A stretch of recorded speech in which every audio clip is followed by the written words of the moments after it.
Assalamualaikum warahmatullahi wabarakatuh. Waalaikumsalam warahmatullahi wabarakatuh. A'udzu billahi minasyaitonir rajim. Bismillahirrahmanirrahim.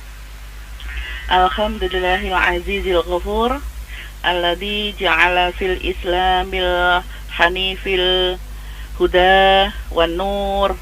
Allahumma shalli ala sayyidina Muhammadin khatimil anbiya'i wal mursalin wa ala alihi thayyibin wa ashabihil ahyari ajma'in. Allahumma ya Allah, Rabbana dhalamna anfusana wa illam taghfir lana wa tarhamna lanakunanna minal khasirin.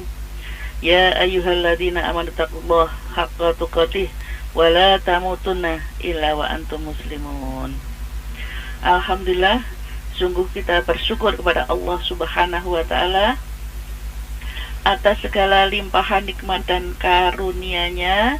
Sampai dengan pagi hari ini alhamdulillah cukup cerah di 23 Syawal 1443 Hijriah bertepatan dengan 24 Mei 2022 ini.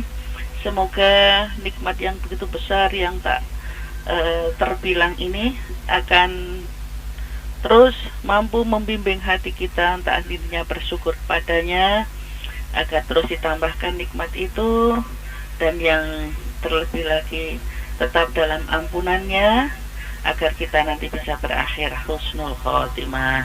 Amin, Allahumma amin. Shalawat serta salam senantiasa dilimpahkan oleh Allah Subhanahu wa taala juga kepada yang mulia suri tauladan kita Nabi Muhammad sallallahu alaihi wasallam, yang telah menunjukkan jalan kebenaran, jalan yang lurus, yaitu dinul Islam ini. Dan yang kita semua berusaha dengan istiqomah menjalankan syariat dan sunnah, maka itulah yang nanti akan mendapatkan syafaat yaumul kiamah nanti.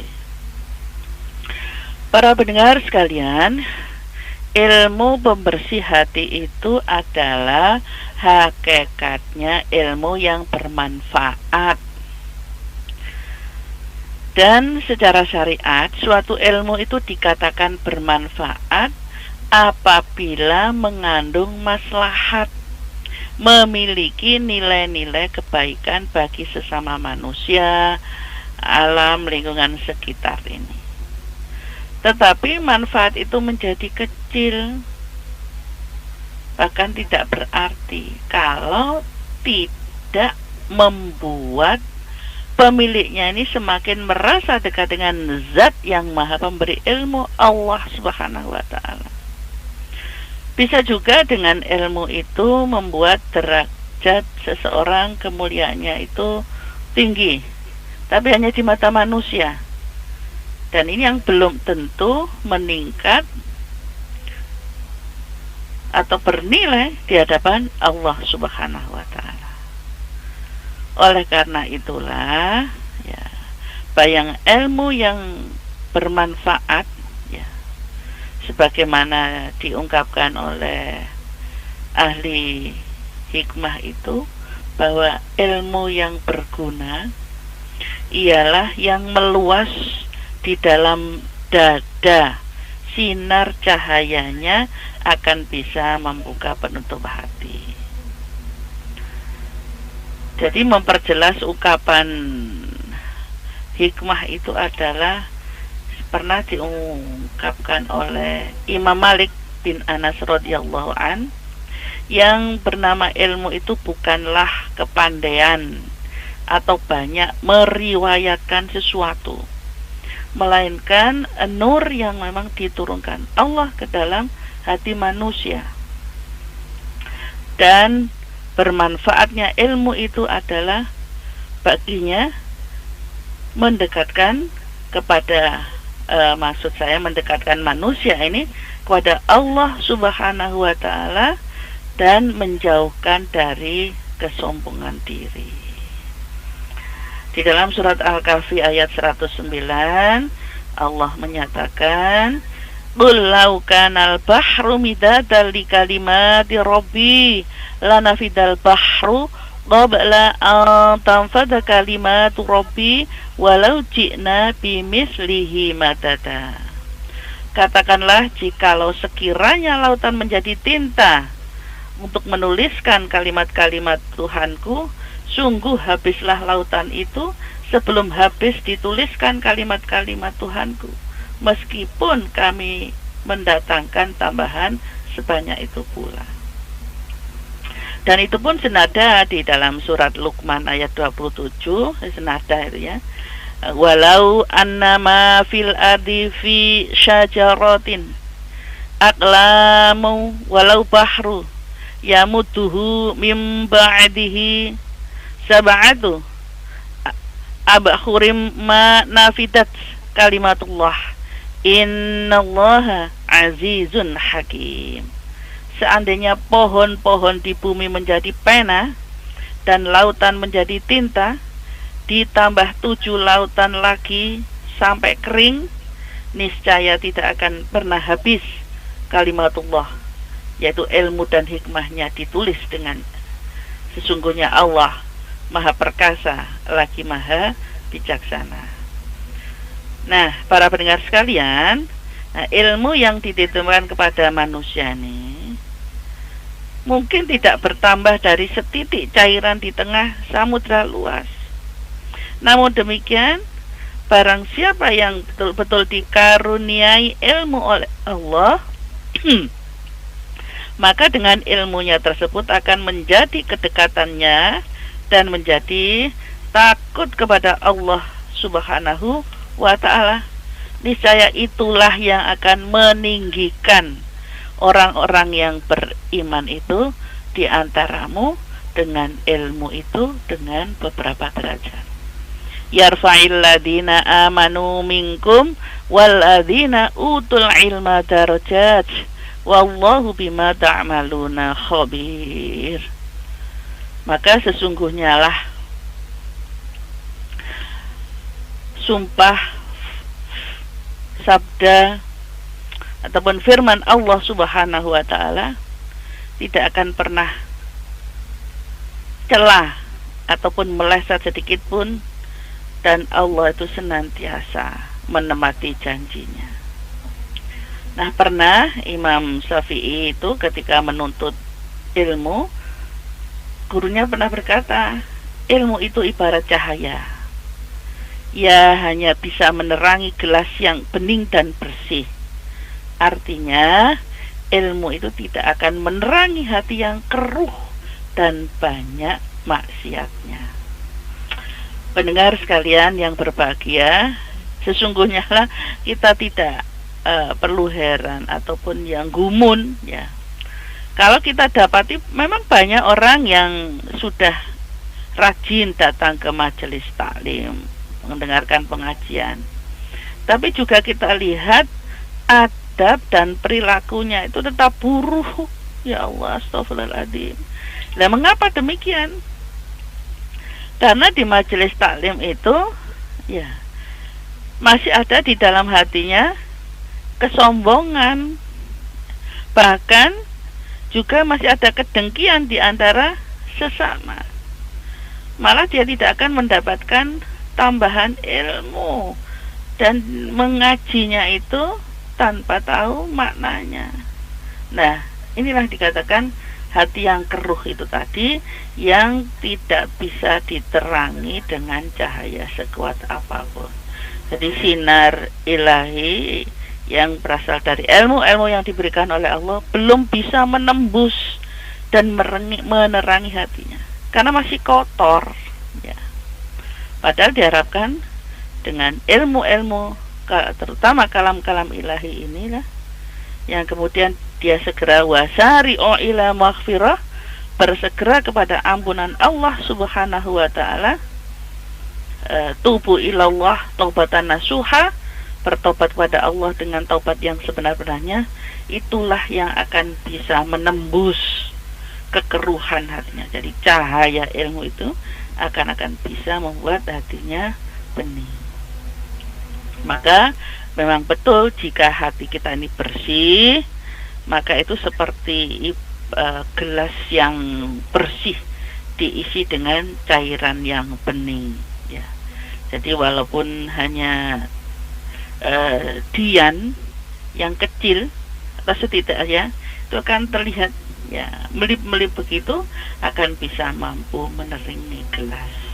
Nah, inilah hati yang bersih, hati yang luput dari rasa dengki, iri, dan juga tidak ada sekecil hati pun pernah akan menzolimi sesama manusia.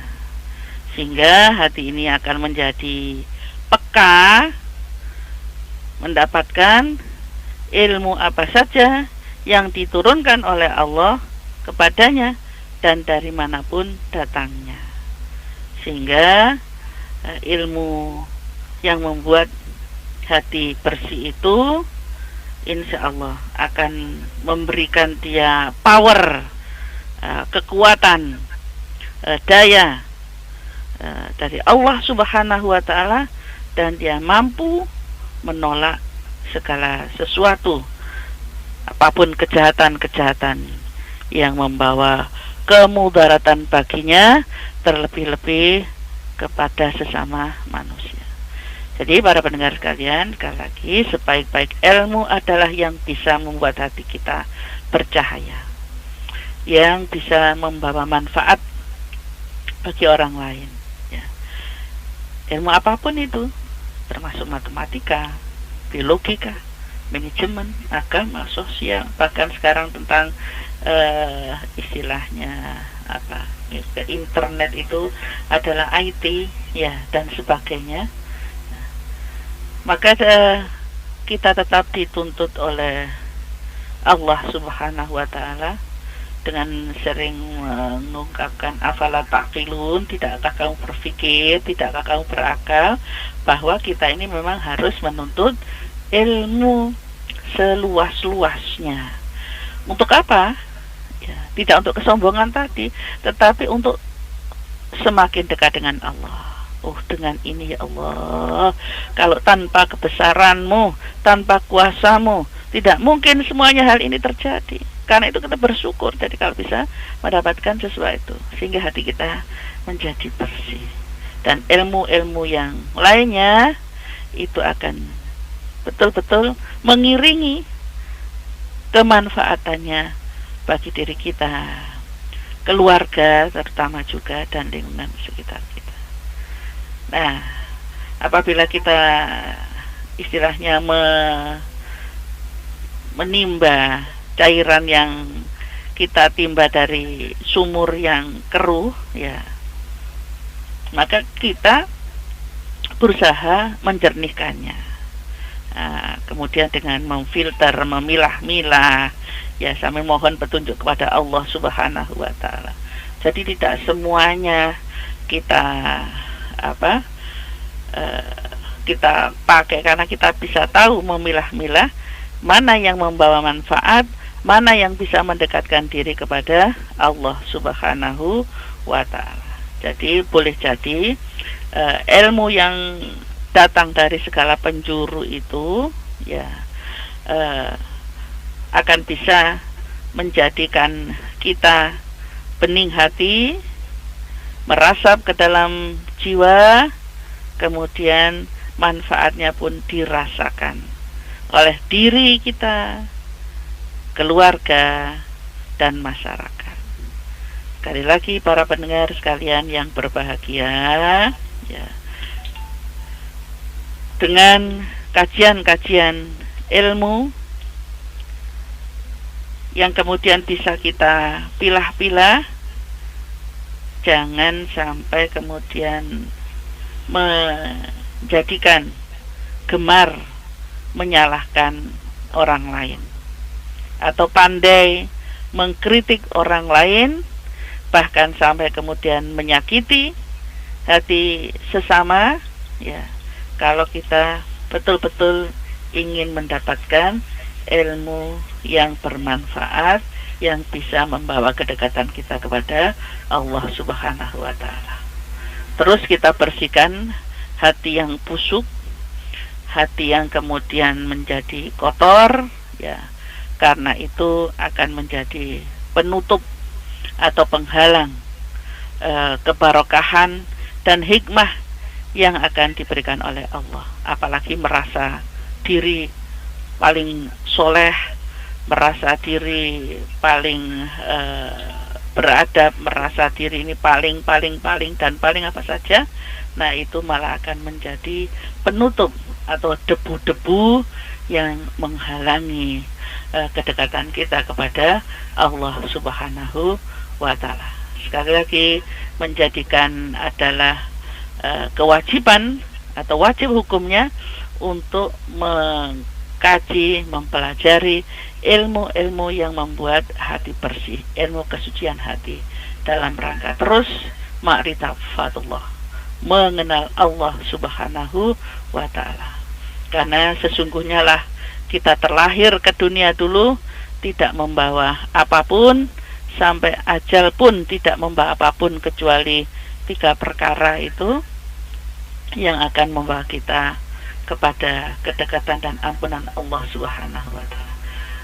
3 perkara itu tidak lain adalah amal jariah, ilmu yang bermanfaat, dan anak yang soleh. Dan tidaklah perlu dan harus kita buang sejauh-jauhnya rasa ujub, riak, takabur, ya, merasa diri paling luhur, padahal hakikatnya kita ini kecil, tidak punya apapun, kita ini fakir. Kalau merasa diri bertambah pintar dan menjadikan orang lain bodoh, itulah penyebab awal dari mulai tertutupnya hati. Sekali lagi, ilmu yang kita miliki adalah juga titipan Allah yang sama sekali sungguh tidak sulit bagi Allah Subhanahu wa Ta'ala mengambilnya kapan saja sesuai dengan kehendaknya. Subhanallah, mudah-mudahan langkah-langkah kaki kita diringankan oleh Allah Subhanahu wa Ta'ala untuk mendapatkan ilmu yang bisa menjadi penerang dalam kegelapan, menjadi jalan petunjuk bagi kita untuk menambah takarub kita kepada Allah Subhanahu wa Ta'ala. La haula wa la quwata illa billahil aliyil azim.